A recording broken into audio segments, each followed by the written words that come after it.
നന്നായി സാറേ. ഇവന്റെ കാര്യം ഞാൻ പറഞ്ഞല്ലോ, ശരിയാക്കാം. ഓക്കെ.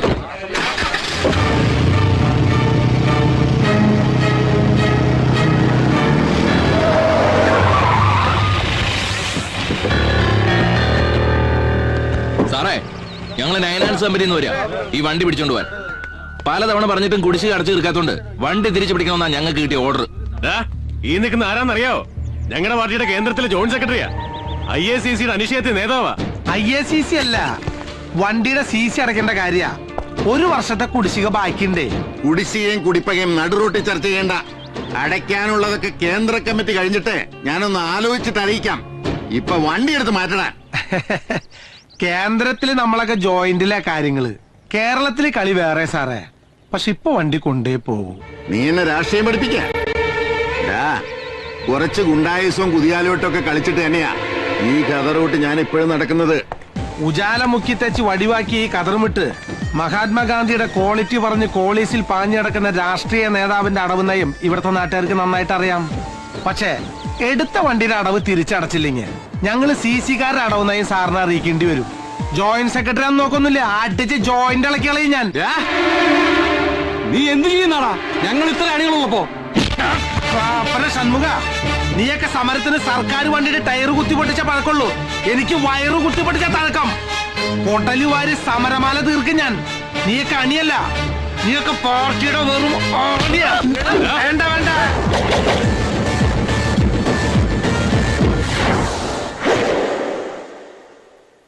XMLA KK മത്തായുടെ വണ്ടിയുടെ താക്കോൽ. MD കാണണമെന്ന് പറഞ്ഞ് കുറച്ചേറെ വെയിറ്റ് ചെയ്യുന്നു.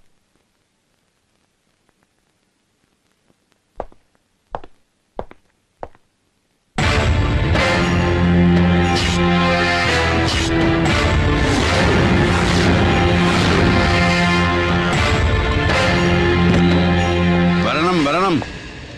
ഈ കസേരയിൽ നീ എന്നെ ഒട്ടും പ്രതീക്ഷിച്ചില്ല അല്ലേ? ആരും പ്രതീക്ഷിക്കാത്തടത്ത് പ്രത്യക്ഷപ്പെടുക, അത് ജോസേട്ടന്റെ സ്റ്റൈലാ. 99 ഫൈനാൻസേഴ്സ് ബാധ്യതകളടക്കം ഞാനിങ്ങ് ഏറ്റെടുത്തു. ഒപ്പം നിന്നെയും. അങ്ങനെ ഒരു കരാർ നീ ഒപ്പിട്ടിട്ടുണ്ടേ. ഞാൻ അന്നേ നിന്നോട് പറഞ്ഞില്ലേ, പണത്തെക്കാളും കായികബലത്തെക്കാളും എതിരാളിയെ ജയിക്കാൻ വേണ്ടത് ബുദ്ധിയാ. അസലായി, നന്നായി. പക്ഷെ ഇതുകൊണ്ടൊന്നും എന്റെ ജോസേട്ടൻ ജയിച്ചു എന്ന് വിചാരിക്കണ്ട. എന്റെ വിജയങ്ങളുടെ കണക്ക് ഈ നഗരത്തിലെ മണൽത്തരികൾക്ക് വരെ അറിയാം. ഇതെന്റെ ഘട്ടകമാ. അടങ്ങി ഒതുങ്ങേണ്ട സമയത്ത് ആവേശം കാട്ടിയ അങ്ങ് പരലോകത്ത് ചെല്ലുമ്പോ ഉണ്ടാക്കിയ തന്ത പാഞ്ചിക്ക് പോലും തിരിച്ചറിയാൻ പറ്റാത്ത പോലെയാവും.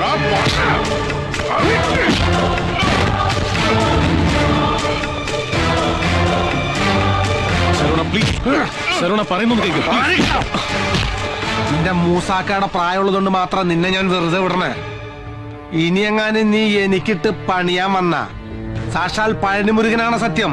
നിന്നെ ഞാൻ നിർത്തി കത്തിക്കും കേട്ടാ.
ഒന്ന് റെസ്റ്റ് ചെയ്തതിനു ശേഷം ഡിസ്ചാർജ് ചെയ്യാം.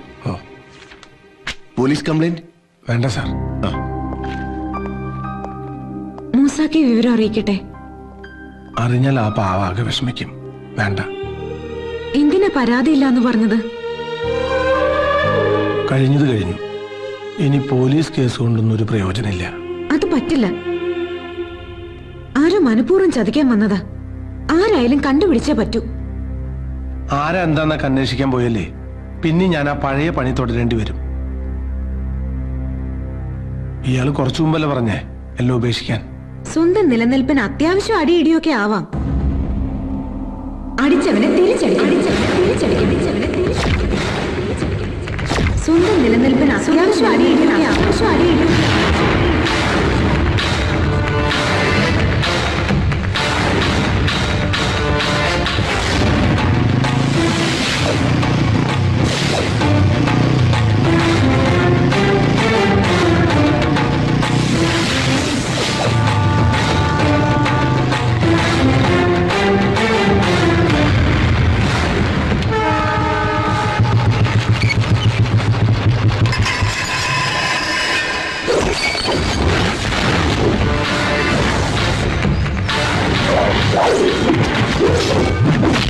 Woo!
നമസ്കാരം നമസ്കാരം. എന്താ വൈകിയത്? നമ്മുടെ ജില്ലാ സെക്രട്ടറിയും കൂടെ വരുമെന്ന് പറഞ്ഞ് വെയിറ്റ് ചെയ്യുമ്പോൾ അങ്ങനെ ഫോൺ ചെയ്ത് പറയുന്നു ഒരു അർജന്റ് മീറ്റിംഗ് ഉണ്ടെന്ന്. അപ്പൊ വരില്ലേ? വരും കുറച്ച് ലേറ്റ് ആവുമെന്ന് പറയുന്നു.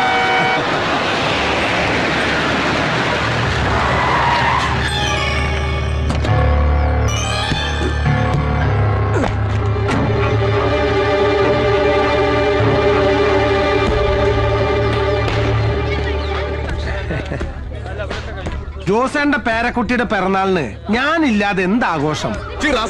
വിളിക്കാത്ത പാട്ടിൽ നിനക്കെന്താണ് കാര്യം? മാന്യന്മാർ ഒത്തുപിടിക്കുന്നിടത്ത് ഒരു സീൻ ഉണ്ടാക്കാനാണ് ഭാവെങ്കിൽ വന്ന കോടതിയിലായിരിക്കില്ല തിരിച്ചു പോകുന്നത്. കോളേജ് പിള്ളേരുടെ കൂടെ സ്റ്റാർ ഹോട്ടലിൽ പോയി അന്തിക്ക് 2 ലാർജ് അടിച്ച് മഴ നൃത്തം ആഘോഷിക്കുന്ന നിന്റെ ഈ ഭാര്യയുടെ സ്റ്റാറ്റസിൽ അഭിമാനം കൊള്ളുന്ന നീയാണോ മാന്യൻ? ജോസേന്റെ കുഞ്ഞുമോളെ പിറന്നാൾ കൊഴിപ്പിക്കാൻ ഞാനൊരു കിൻഡില് സമ്മാനം കൊണ്ടുവന്നിട്ടുണ്ട്.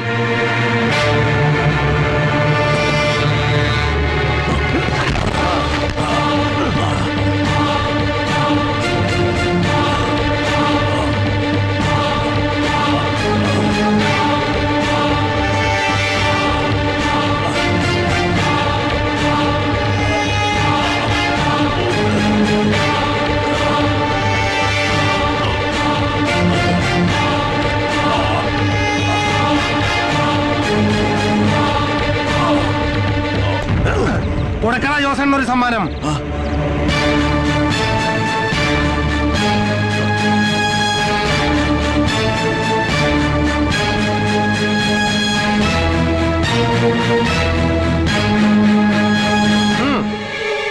No no.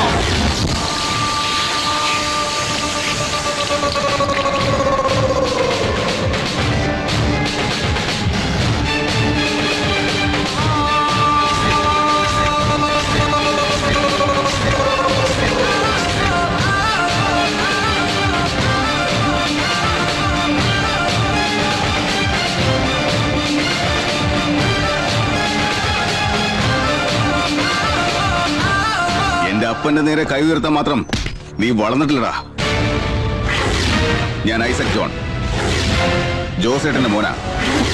ഉശിരുള്ള ആമ്പിള്ളേരുള്ളപ്പോ കളി നേർക്ക് നേരെ, അതാണ് ആണത്വം. ഇത് നിന്നെ പോലെ ജിമ്മി പോയിട്ട് ഇരുമ്പ് പൊക്കി ഉണ്ടാക്കിയ ശരീരമല്ല, കോഴിക്കോട് പാളയം മാർക്കറ്റിൽ അധ്വാനിച്ചുണ്ടാക്കിയ ശരീര.